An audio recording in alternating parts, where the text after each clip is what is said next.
অভয়নগরে সন্ত্রাস, চাঁদাবাজ ও মাদকের বিরুদ্ধে বিক্ষোভ মিছিল। যশোর থেকে ইয়াসিন আরাফাতের পাঠানো তথ্যচিত্রে থাকছে বিস্তারিত। যশোরের অভয়নগরে সন্ত্রাস, চাঁদাবাজ ও মাদকের বিরুদ্ধে বিক্ষোভ মিছিল ও সমাবেশ করা হয়েছে।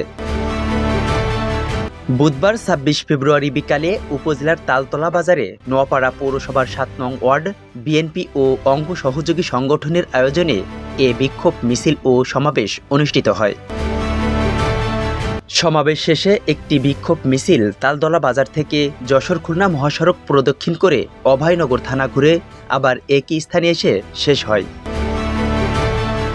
এ সময় সংক্ষিপ্ত সমাবেশে বক্তব্য রাখেন অভয়নগর থানা বিএনপির যুগ্ম সাধারণ সম্পাদক মনিরুল আলম ফরাজি।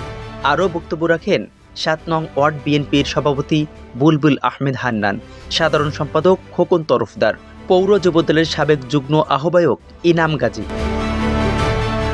এ সময় উপস্থিত ছিলেন থানা কৃষক দলের সহসভাপতি রিয়াজুল ইসলাম ডাবলু, সহ সাংগঠনিক সম্পাদক ইউসুফ শেখ, চলিশিয়া ইউনিয়নের ৮ নং ওয়ার্ড বিএনপির সভাপতি মুজাফফর হোসেন, থানা বিএনপির সদস্য বুলেট তরফদার, পৌর ৭ নং ওয়ার্ড বিএনপির সাংগঠনিক সম্পাদক SMD অপু, থানা যুবদলের যুগ্ম আহ্বায়ক ইমতাজুল ইসলাম, থানা শ্রমিক দলের যুগ্ম আহ্বায়ক ইব্রাহিম সর্দার, পৌর বিএনপির মানবাধিকার সম্পাদক মারুফুজ্জামান ফরাজি, পৌর বিএনপির স্বেচ্ছা বিষয়ক সম্পাদক রমজান শিকদার, নোয়াপাড়া কলেজ ছাত্রদলের যুগ্ম আহ্বায়ক ইসরাফিল বিশ্বাস সহ অন্যান্যরা।